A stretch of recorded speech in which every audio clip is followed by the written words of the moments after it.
Hello, everyone. This is Jonas Jinken. I am a graduate student at Grand Canyon University.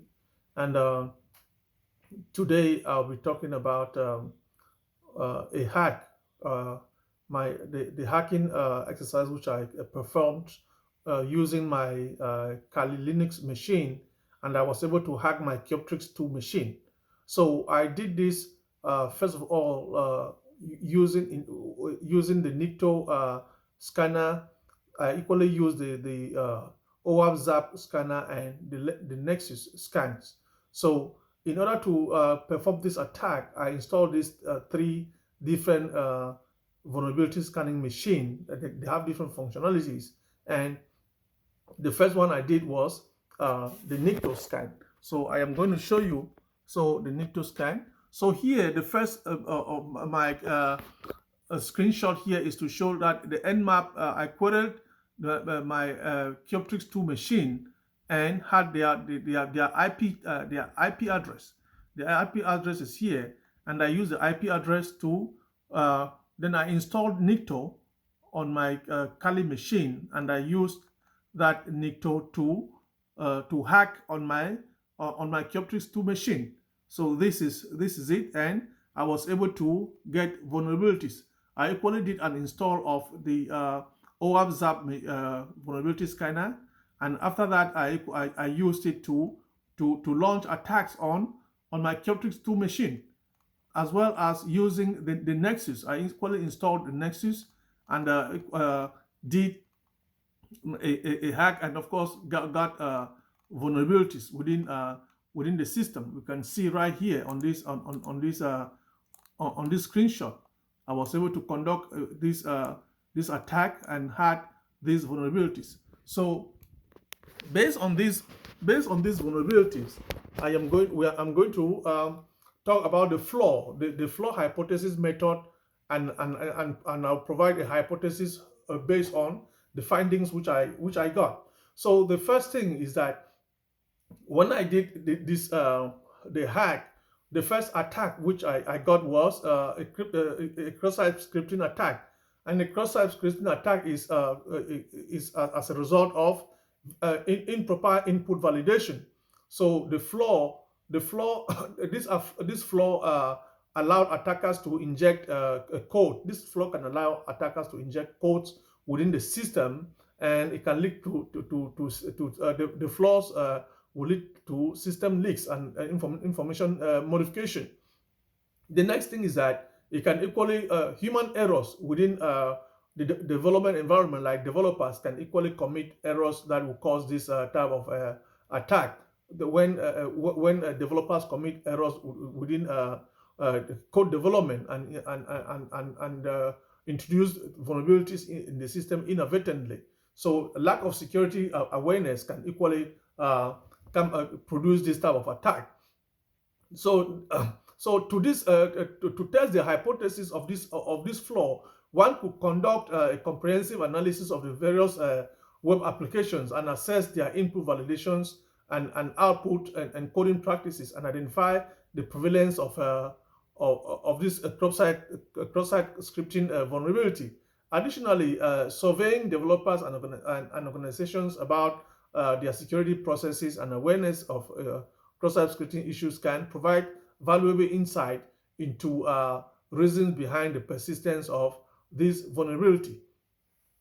The second item on this assignment was using the tools which I outlined uh, above to conduct a vulnerability analysis. Of course, I demonstrated earlier how I use these tools, the Nikto tool, the OAuth Zap, and the Nexus to conduct attacks to conduct a vulnerability analysis of these two. And the vulnerabilities which I found were enormous. I had cross-site scripting, I had SQL injection, I had a click hijack attack, I had a X content type option vulnerability, I had a PHP vulnerability, I had a server leak vulnerability, I had content security policy vulnerability. So these are the various vulnerabilities which I had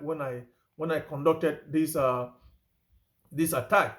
And so these three tools, the Nikto, the OWASP ZAP, and the Nexus, these tools can be used to identify vulnerabilities by scanning the system and identifying the various type of vulnerabilities that are found in the system. And of course, weak security configurations, default accounts not disabled, uh, weak passwords, and of course, OWASP ZAP and Nikto and Nexus all are scanners that can be used to identify various vulnerabilities.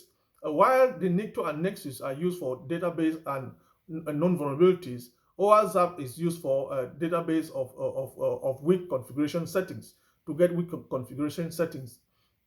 The next item was to how to how I would apply these tools and techniques to identify vulnerabilities. So as earlier indicated, the NICTO, the OWASP, ZAP, and Nexus can be used to identify different type of vulnerabilities by scanning for systems to get the vulnerabilities, such as weak configuration settings, weak passwords, default accounts not disabled, cross-site scripting attacks, SQL injections, and server leaks and security backdoors.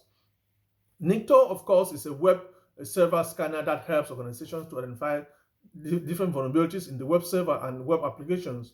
And using the Nikto H plus a target IP address will scan the system and bring out the various vulnerabilities associated with the system, such as misconfiguration and security issues. While the OWASP ZAP is a popular open source vulnerability scanner for web applications, it generally pulls out identifies SQL injections, cross-site scripting, and cross-site request forgery attacks. While the Nexus vulnerability scanner is used to identify different vulnerabilities in the network, in the applications and databases, and of course servers and different type of applications. Once the scan is initiated and the plugins are selected, it will scan the system and get the vulnerabilities. And of course, we know that the Nexus is a passive scanner because it doesn't exploit the vulnerabilities. It only scans and brings out those vulnerabilities, but it doesn't actually exploit them. So, and the various techniques that can be used to trace vulnerabilities to its root cause. Of course, we have different tools that can be used to trace vulnerabilities to their root causes, and one of that is a code review. Another one is the reverse engineering, and the third tool that can be used is fusing, a fusing technique. So code review, reverse engineering, and fusing, these are all tools that can be used to get vulnerabilities to get the root causes of vulnerabilities. And so the code review is a methodology, methodical assessment of the codes designed to identify bugs or increase code quality and help the developers to learn the source code. And it involves a manual review of the code to look for errors. So developers can use this code review to trace root causes of vulnerabilities. While reverse engineering is another method where a code is taken back to where a code is taken back to the developers to see if there are any errors within it. And so it's generally said that a malware can often be taken back to production or to development, to reverse engineer to find out if there are any vulnerabilities. If, of course, that piece of software is not going live, or it's presenting serious issues, it can actually be taken back to development to actually see to reverse engineer, examining to see if any vulnerabilities are there. Another tool that can be used to trace vulnerabilities is fusing. It's a method called fusing, which involves feeding a random data into an application to see its behavior. And this way, developers are able to find out or to see vulnerabilities which are within that application. And Another thing that I'll be looking at is using my knowledge of vulnerabilities found, what attack vectors and would would I hypothesize and why. So the attack vectors, which I will hypothesize, of course, after my knowledge of vulnerabilities, of course, an attack vector like SQL, cross-site scripting, that comes from through the cross-site tracing attack can actually be found within the system. This attack vector, of course, cross-site scripting is a data attack where that happens where when bad data is injected into the system, and it allows clients to see what is being received at the other end. And of course, we can equally have an attack vector like the track method, which works in the same way as the Microsoft 2 web server. The the cross-site tracing attack could be used as a method to steal users' cookies via cross-site scripting attack, and of course cause other security vulnerabilities within systems. And then the next thing that we are going to look at is uh, analyzing the legal, ethical, and industrial standards associated with vulnerabilities, and my recommendations.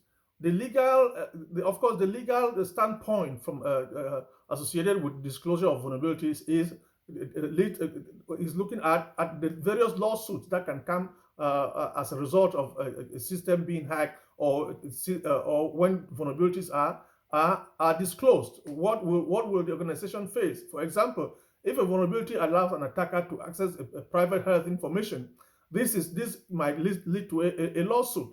And of course, disclosing this information is not advisable at all. My recommendation will be for organizations to put in processes in order to protect the system in such a way that those systems cannot be vulnerable to attacks.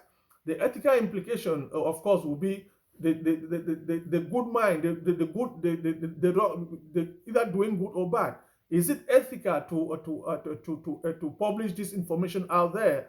It is left on organizations to see, and the question is whether disclosing such vulnerabilities is violating the rights of the various businesses, which of course can lead to other lawsuits as well, and other implications. And the industrial standards relating to considering whether to disclose a vulnerability or not is that, for example, if a developer actively working on a patch and for known vulnerabilities, and and of course ask a hacker to disclose them, or disclose those vulnerabilities before they are being published, it can equally lead to lawsuits. So it is preventing the influx of attacks, while those systems still allow organizations to organizations and individuals to conduct such attacks. So it's the industrial standards, of course, is following what the standards say. If it publishing these vulnerabilities will allow systems to allow developers to look for patches to fix the systems. I would recommend the following a coordinated disclosure approach whenever possible. It might involve notifying various companies of vulnerabilities and asking them to go public, or giving companies time to make to fix the patches. So it all depends. The main reason for following a coordinated disclosure approach is is to help protect systems from exploits. By notifying companies about vulnerabilities and making them public, researchers give these companies a time to fix these patches, and of course prevent more attacks as well. And using a vulnerability scan that was selected above as another option. Okay, I am done over time. I will continue on the next slide.